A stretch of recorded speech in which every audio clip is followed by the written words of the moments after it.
Okay, so good morning, everybody. I didn't react immediately because I was under the impression that there would be some moving in and out of the room. So I thought we should leave some time. I take it that statistically, most of you would be interested in that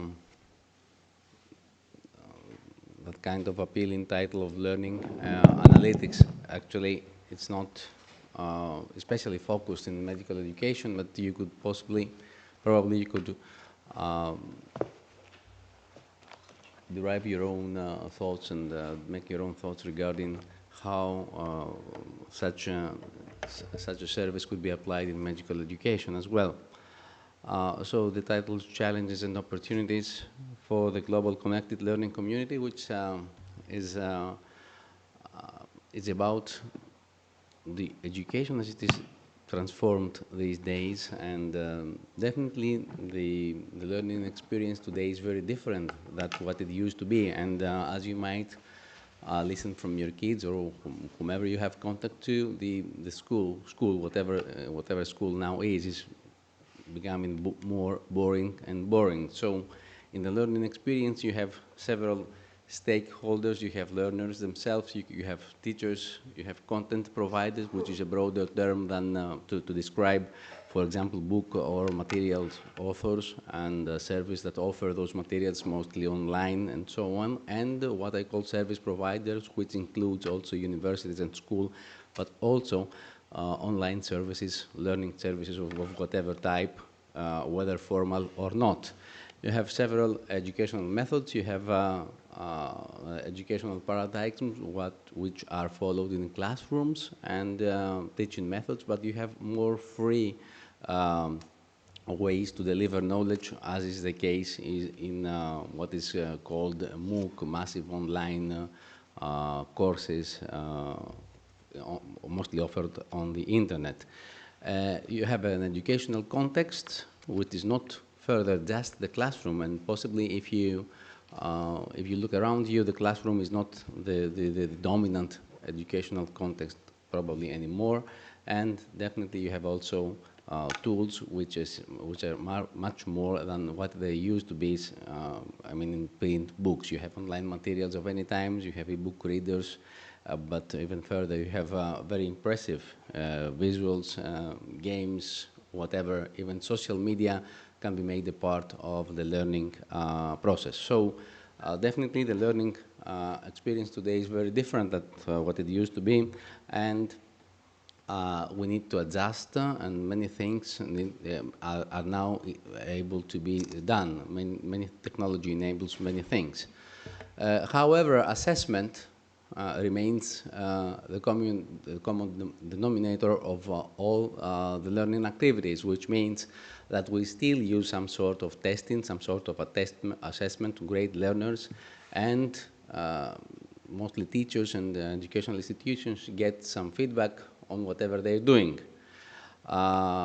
Traditionally, we do assessment, we focus assessment on learners and in some cases teachers, which is not the most favorite thing here in Greece, especially regarding how teachers are evaluated, but it could be done, and assessment and the performance of learners is a very strong assessment indicator about how well teachers are doing their job. And also on the performance of schools, which still Europe and definitely Greece lags quite behind compared to what is done in the United States, where if you look around on the internet, we'll find many indicators, many indexes on the assessment of very particular schools. And so there is data to support that this school, for example, is very good to prepare students for the law school or for the medical school or for engineering or for whatever.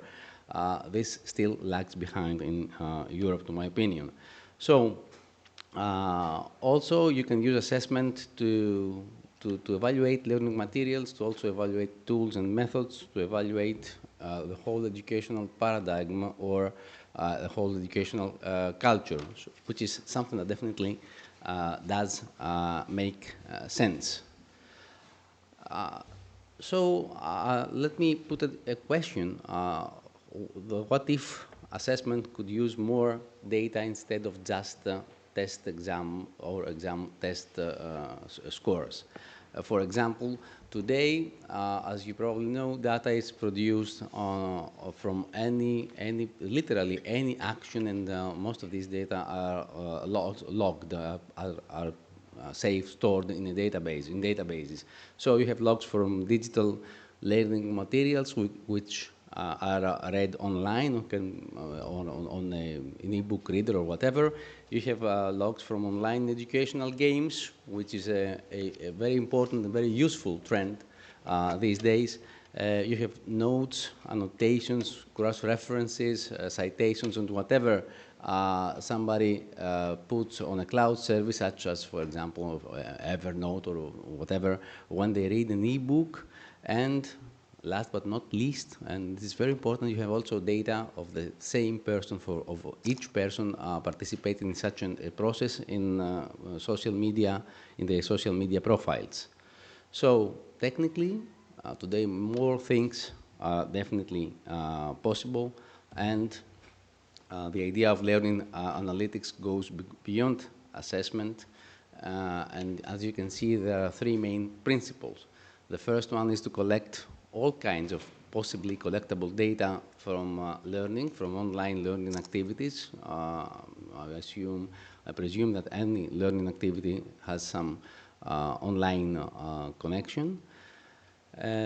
Second, analyze all the data collected from many different viewpoints, not only to produce scores on exams, which is very, very past century as a methodology, and go ahead to reporting and personalization, adaptation, and policy making. That's the general idea, and which has several advantages for learners, where you can have added value to learners. You can also have added values to all the other stakeholders that I mentioned in the beginning, such as educators, content and service providers, schools, and so on.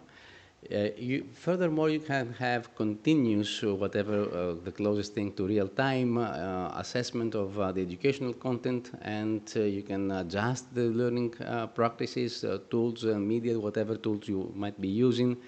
And of course, you can also have integration with current learning management systems and social media, collaborative learning, and whatever else in this area. So, learning analytics is a set of digital services which enable educational content and service providers to offer value added to digital learning by helping learners to improve their performance, by offering personalized coaching, and the personalization is being made possible through the analysis and the data mining of individuals' scores, so as to provide targeted advice and additional materials or services to evaluate how the process works, how the educational process works, methodologies, products, and whatever. And you can do that now, literally, you can do that globally with a global perspective, because the more data you collect, then the more wide your perspective can be. And further, you can use social networks and whatever cloud services to support collaborative learning and go a little bit further from the boring classroom. So, the three main players in this area, the three main types of players are, of course, the learners, the schools, educational content and service providers, and a third party is called learning analytics service providers, where schools and materials have to be adjusted in a way that learning analytics can be supported. So they should offer analytics-friendly activities where learners are involved and from which data will be collected. And by saying analytics friendly, we will not limit it this is a common misunderstanding, to standardized testing. I'll come on that a little bit later. The learners, all they have to do is to participate, and data is collected during, during whatever activities learners take. And the learning analytics service providers do the reporting and analytics and provide each stakeholder with whatever analyzed data might be useful for their viewpoint and their purpose. So that's the general picture. You have a learning analytics service that receives the data from the activities, tests, and so on. And you have the learners who produce actually those data as they take and then participate on the activities, and the reporting is produced and goes to the whatever stakeholders of the educational adventure. And you can do that globally. You can create a database which collects data from whatever source, as such digital learning materials, e-books, online test, learning management services, and so on. Everything is put in the database. There is all the necessary technical interfaces that make no sense to discuss data service interfaces. And you have an engine or one or more engines can be developed in order to produce the report and the data that goes to learners, teachers, content providers, schools, and so on. So we'll be discussing in more detail, in order to be more specific, the idea from the learner's viewpoint and from the schools and the other side of education viewpoint, schools, teachers, universities, and so on. Starting for the learner's viewpoint, you have several reports that are actually of great value to learners. It's not just a great report, a scores report.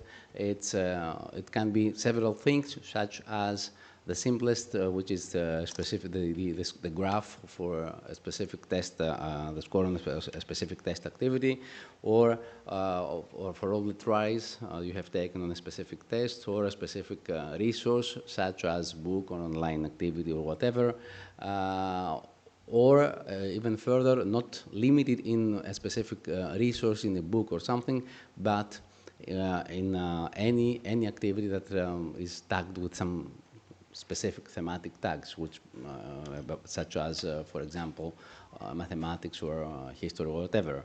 And you can, as a learner, you can see your performance compared to the performance of others, whatever others might mean, not limited, definitely not limited to your own classroom, to persons in your own classroom, but also in the same geographical age or whatever context may be defined.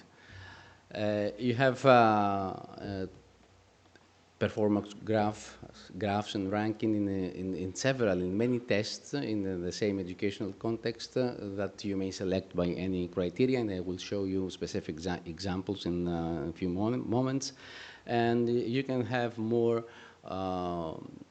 elaborated graphs, such as spider type graphs, which compares the learner's performance in all topics and compares to the average performance of other learners in the same or other educational contexts. By having on that, and the more data you have on that, then you have a more precise picture of the learner's attributes, and you can identify where the learner is strong and where they are weak. So here are some example. You have the performance of for let's say tests taken in a book, and you have the best and the worst performance of the same learner, and you can also have indications on what other people have done.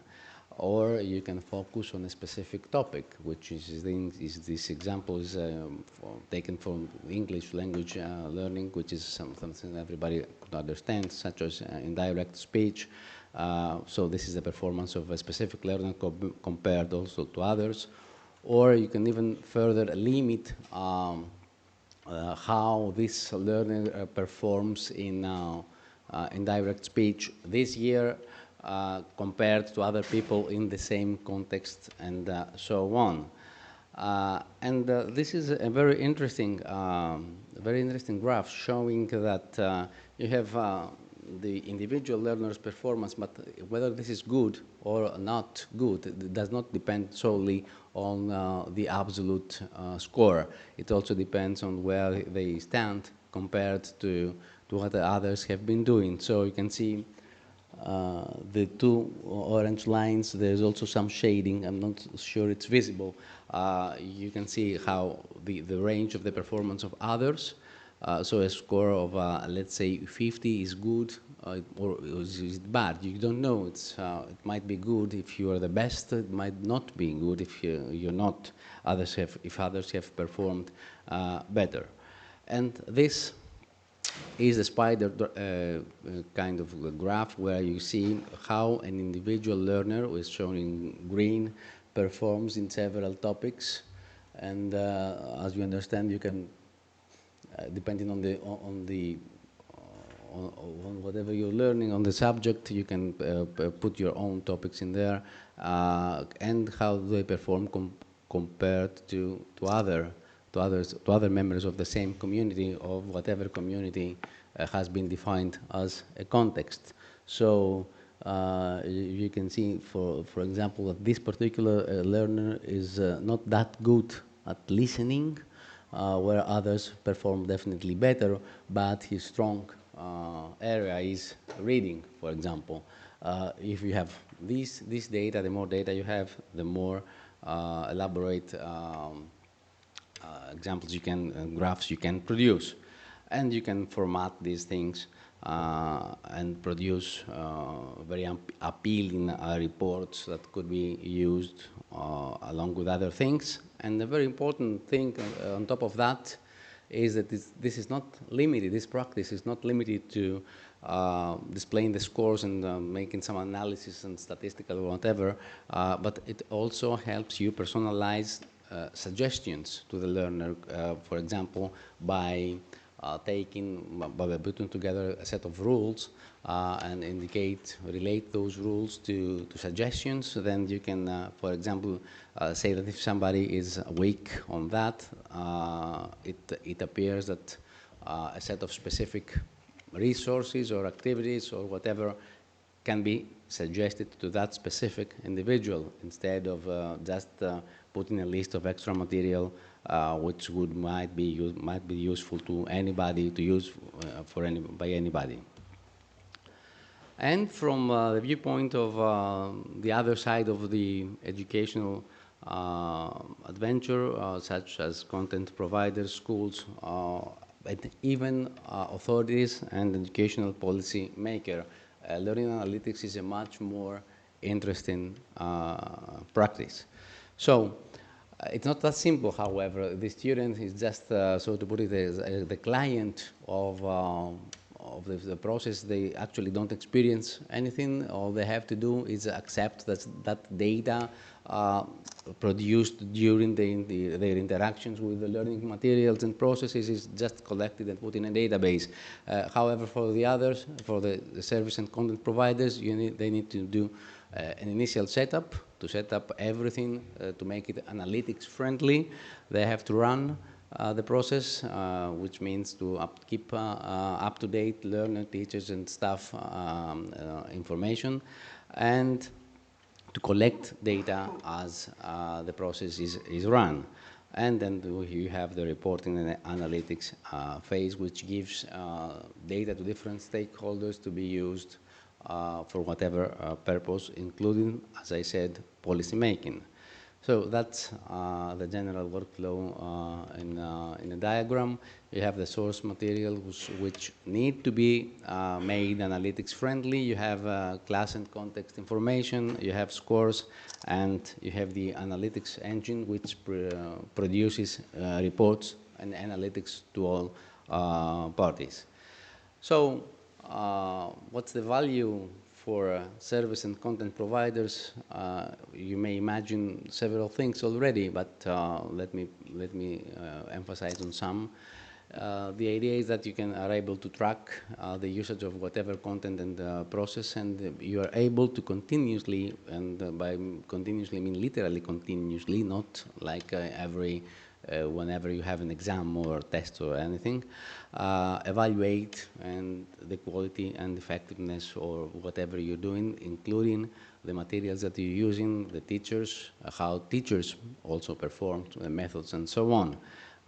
And you do that by using objective data collected from the learning process. So, for example, you can answer on how content is used, how's any digital learning material really used. That's why I made that question to Marinos before about whether they have data about the Calipos resources available on the web.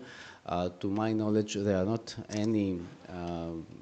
There's not any big number of resources available on the web, and definitely those resources have not been put into use in everyday classroom, especially in the universities.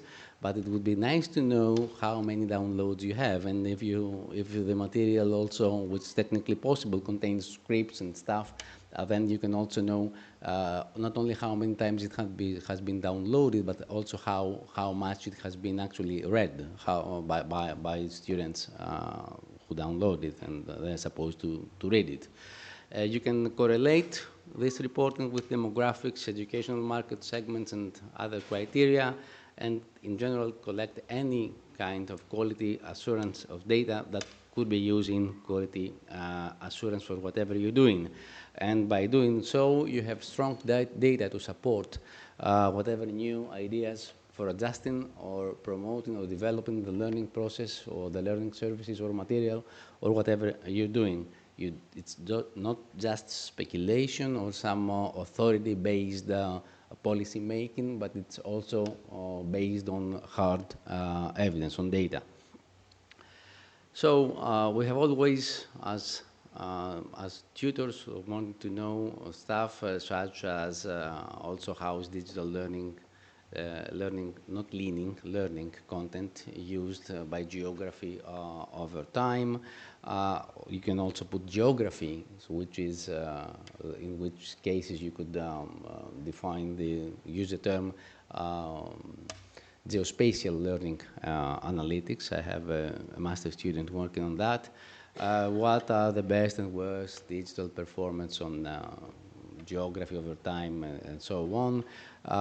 What's the most effective content in a specific learning context, which means why some materials are more used, let's say, in Greece and less used in Italy, not considering the language barrier, of course. How learners perform on content tests, thematic areas, and so on by geography and time and other things. Another set of value elements are what are the best content performance, how is content used, which would give us indication on what good indications on what content to improve and what content to put aside. How popular is our online services, how are social media involved in the learning process, whether we like it or not. Social media students would use social media themselves and would exchange many data in many cases that teachers wouldn't want them to exchange over social media. But the case is here, the thing is here, and we won't go back. So why not make it part of the equation instead of trying to fight it or punish students for exchanging content on whatever over social media or other methods. And also how learning has evolved, which means how the use of online interactive activities, are they more preferred compared to books or any other traditional methods? Today we can collect and we can use data on these things. This includes online campaigns, And also this includes the feedback of learners, educators, and other participants of the learning process on the content and services that are offered, which is not usually the case, and possibly probably it's not even possible with print books and the traditional process as we run it as we speak, which would also help us to decide on which services are not longer needed and make no sense to be used and so on. So we have several value elements, as you understand. You have we could offer things, more services on learners, such as report by profile, language, and culture, and so on. Also on teaching and probably on marketing. Marketing is not a good word for the Greek educational community, especially the universities. But anyway, they could even create and produce and upsell more services depending on the specifics of each participant. So I will take you shortly through some report samples for learning analytics. For example, you can see here how different native language learners perform on a specific kind of test. So you have that the thing that the Germans compared to the Dutch perform better, and you can make draw your own conclusions from data, this kind of data, or how online activities are used by age group and in the geographical area of Europe, Middle East, and Africa. And for example, you can see the two graphs. The left bar represents the unique users, and the right-hand one represents the total activities. So you can see that in, let's say, in the group of 36 to 40, I don't think it's readable. Yes, it is readable. You have more or less one activity per user, but in younger ages, you have definitely more, whatever that might mean to you. Unique online users per region for a specific learning material, electronic book or whatever. Interactive material users per book sold, how many, comparing how many users have actually registered online for some activities on a print or electronic book in several countries, as I see. Top 5 online materials in a specific area, which might be totally different in another area. Users and activities by region, it's similar to the previous one, and you can always formulate those reports in custom layouts so as to address them to whomever is relevant to be addressed. And some other examples, such as online tests per class, average performance, or this one is very interesting. You have the class average for one class and how other classes perform in a specific time frame, and you can see that while in week 13 this specific class has been performing better, whatever better means, it's not just scores, as I said, compared to week 16, where for some reason this class is performing worse. So if you have access to this kind of data, then you might be willing to take some action according to other factors, of course. How the learner performs in his own learning community, for example, in class, and you can see that this specific student has been one of the best in the beginning, but something has happened and his performance has dropped to something that is still considered a good grade, but it's not actually a good grade because it's good, but it's the worst, it's close to the worst of his class. or the same thing versus all classes or whatever you might define. How are individual learners ranked in all classes, in their own classes, how teachers perform, and you can see how the average on the line shows how the average of what the average performance of the class of the teacher is by month compared to the shaded area, to the performance of other classes, and to the number of activities that the teacher has, this specific teacher has triggered. So you take it, for example, that you see that this particular teacher is not performing very well. So in the first month of 2013, he has taken more effort, and this effort shows in the improvement of the performance of the class, and so on. Class activities, book tests done, and additional compared to additional online tests done by week or whatever. Student activities by performance, you take it, of course, it's an assumption here that all students' activities are actually tracked, and for example, you can see how the more extra tests are taken, how the performance improves. Class activities versus class performance. In the typical questions, if I push students even further, how do I get better results?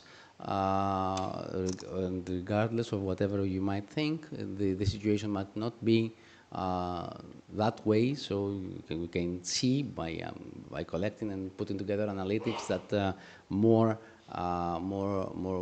workload does not produce necessarily or always, or in that specific context, better results. So that's it for the examples. Learning analytics go definitely beyond e-learning. What we have defined so far as e-learning, which is very limited compared to what is coming in the future. Yes, of course, e-learning is one of many possible producers of data that can be used in learning analytics. So you can integrate with any platform. It takes some effort and some resources, definitely, but it can be done. You can schedule the delivery of automatic reports and so on, both ways, and you can spread the word using communities and social networks in e-learning. Another activities, as I said, by concluding, is that you can provide more additional personalized materials and activities, and enable new services such as learning, as personal coaching, which will be focused on that very specific student, and will be based on the performance as will be analyzed in the process that I described. Of course, it's not learning analytics, and this is my final slide, is not something that is very easy to do, or is not the solution to anything, to any problem in education.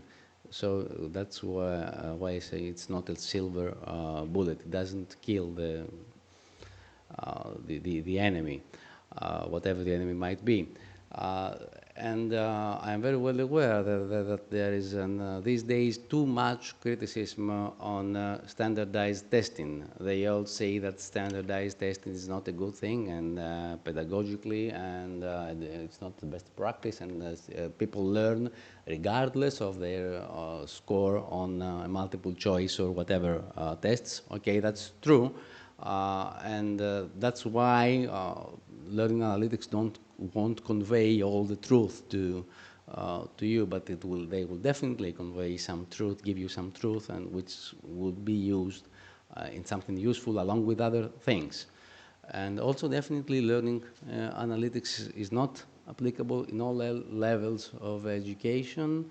And last but not least, this is the most important obstacle. You need to migrate current materials, and you need to develop new materials with regard to the possibility to collect data from these materials and as they are used online or even offline, so as to collect data that will be used in the analysis of data that are described in learning analytics. So I conclude just by saying that learning analytics is yet another useful tool that if you put it together and use it along with other methods for evaluating the process, for supporting whatever policy-making decision in the long and short term you may be taking, would provide really valuable feedback in the whole process and can be proved as a very useful tool indeed. Thank you very much. I don't know if we have time for questions. I would be glad to take any questions or opinions or whatever. Yes, please. Okay, thank you. Very interesting presentation. I have a question linked to the ethics, because today it's super easy to collect data from everywhere. And you mentioned one source, social media, and we all have a digital footprint. Increasingly, people are concerned about what's happening with the data. So what are the ethical implications of data analytics, of learning analytics? That's a huge discussion you're beginning, definitely, and ethics is always a huge issue. Well, I don't like that I'm saying that, but whether we like it or not, we can't reverse the process of data being collected on whatever we're doing. So data will be collected. Whether we like it or not, somebody knows that you are here in this very room as we speak. And you have pressed the I accept the license, the terms and conditions button many ways, many times. And without reading that data may be collected, and I give you this piece of news feeds, for example, in exchange of me to know who your friends on Facebook or whatever other social network are, and where you are every minute. So the thing is that I don't think that you can reverse that, and focusing on the data produced in the learning process, I think that if it's not publicly available, I mean, I never mentioned that this data should be made publicly available. This is personal data, and definitely it should be treated as personal data.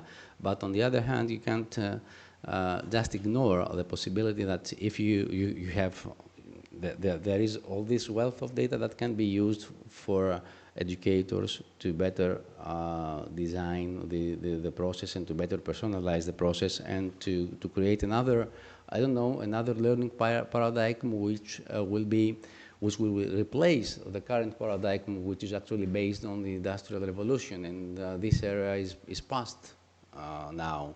So yes, there is a huge ethics issue with learning analytics, with any kind of data collected online as well, but this is not unique to the learning analytics.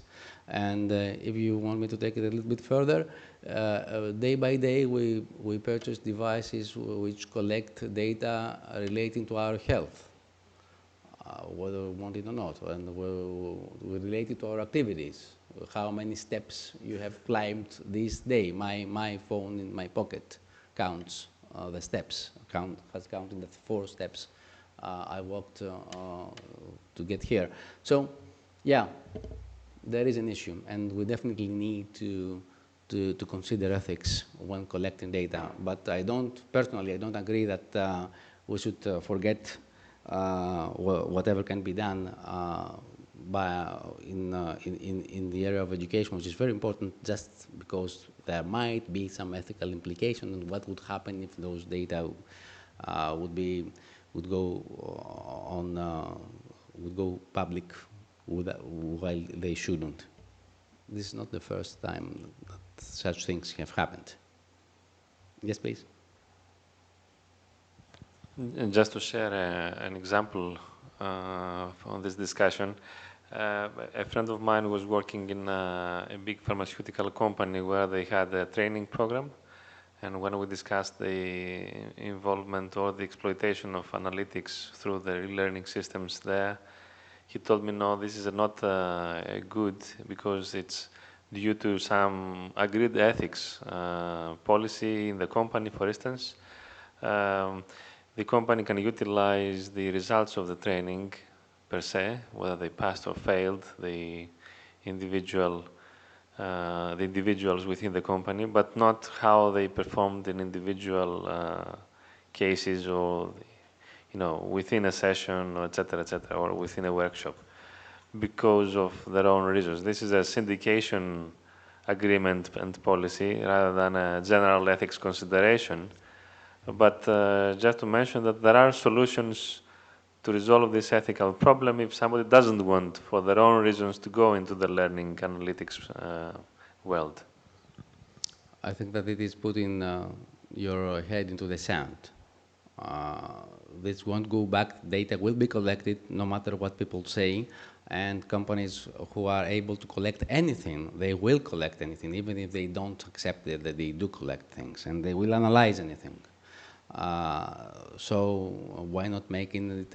Why not use it in favor of improving education and materials instead of denying it for whatever reason of a past that does not further exist.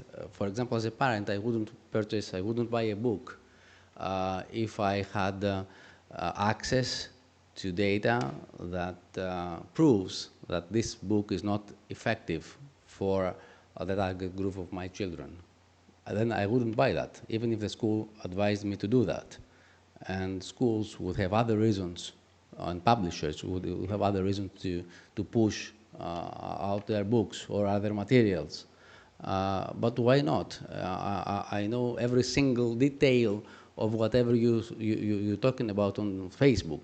Why not knowing also if a product is effective or not?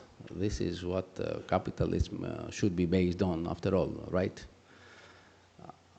There was another hand raised. Yes, please.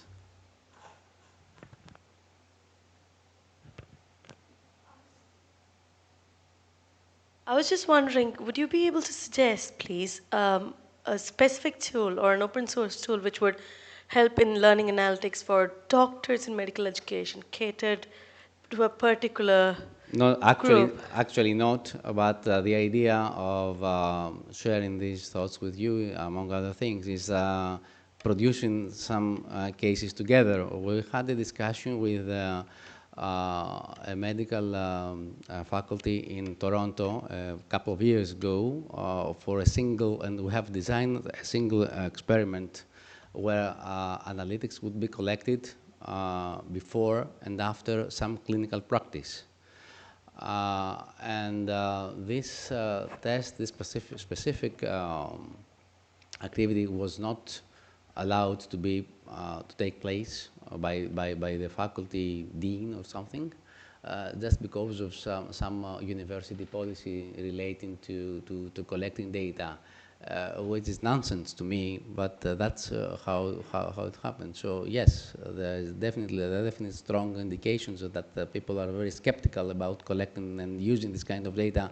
But I'm once more repeating that we're putting our head in the sand, nothing more.